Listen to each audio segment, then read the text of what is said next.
suki, ito ngayon ang aming ulam, ang mag-asawang alimango. Ayan, ginataang alimango with sitaw. Ayan, tig-isa kami ni Mr. Ito po yung sa akin babae. Ayan, malaki ang tiyan. At ito naman ang kay Mr. Ayan, maliit ang tiyan, pahaba. Yan ay lalaki. At ito naman ang babae. Ayan. Kung gusto niyo po buo ang alimango, hindi po nagtatanggal-tanggal ang kanyang sipit. Ayan, lagyan niyo lang po siya ng maraming yelo bago niyo siya lutuin. Lalo na kung buhay pa yung alimango, lagyan niyo ng yelo. Ayan, patulogin niyo lang siya bago niyo siya iluto. Hindi na po yan mag-aalam na siya niluluto na. Kaya hindi po nagtanggal-tanggal ang kanyang sipit.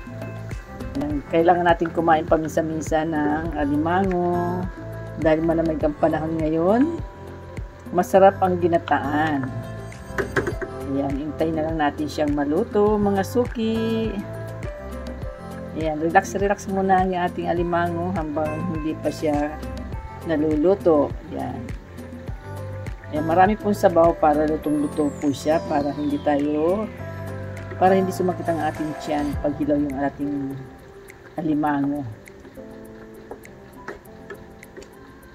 Ayan, press na press po yung alimango, gumagalaw pa yan, buhay na buhay at mataba po, mabigat ito.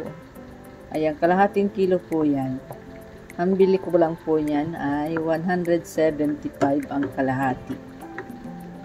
350 ang medium size ang kilo dito sa amin.